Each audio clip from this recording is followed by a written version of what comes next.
de Arevalo, bayan ng kasaysayan, dating sentro ng kapangyarihan sa Kabisayaan, kung saan ang gobernador general ay dating nanirahan.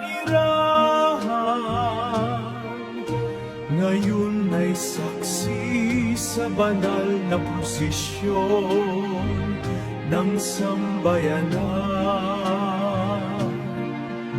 Mula sa panahon ng mga Espanyol na mananakop, ang pananampalatay naging sandigan sa bawat hirap at sakop.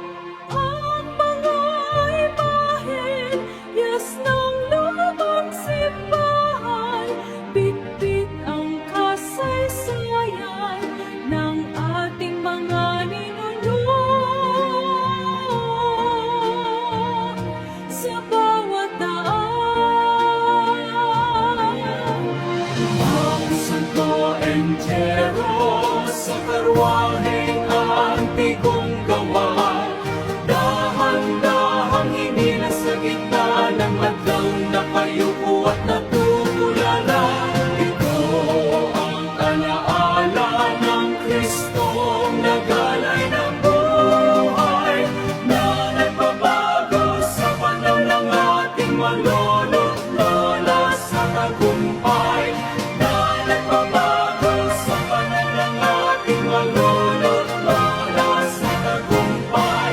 Sa Tren ang kasaysayan ay muli nagliliyang, handog na pagpugay sa bilang na sadyang mapagkalinga at matatag. Dito ay nakasilong ang ikatlong pinakamatandang Santo Niño, banal na matang buhay na gabay ng bawat puso ng mga lingkod.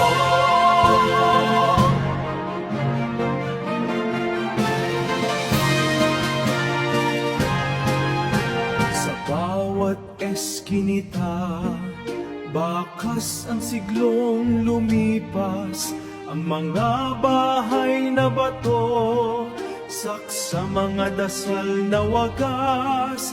Hindi lang ito basta parada ng mga santo sa gabi, kundi pagbabalik tanaw sa ugat ng ating reliyong saksi. Ang matraka ay tumutulog, waring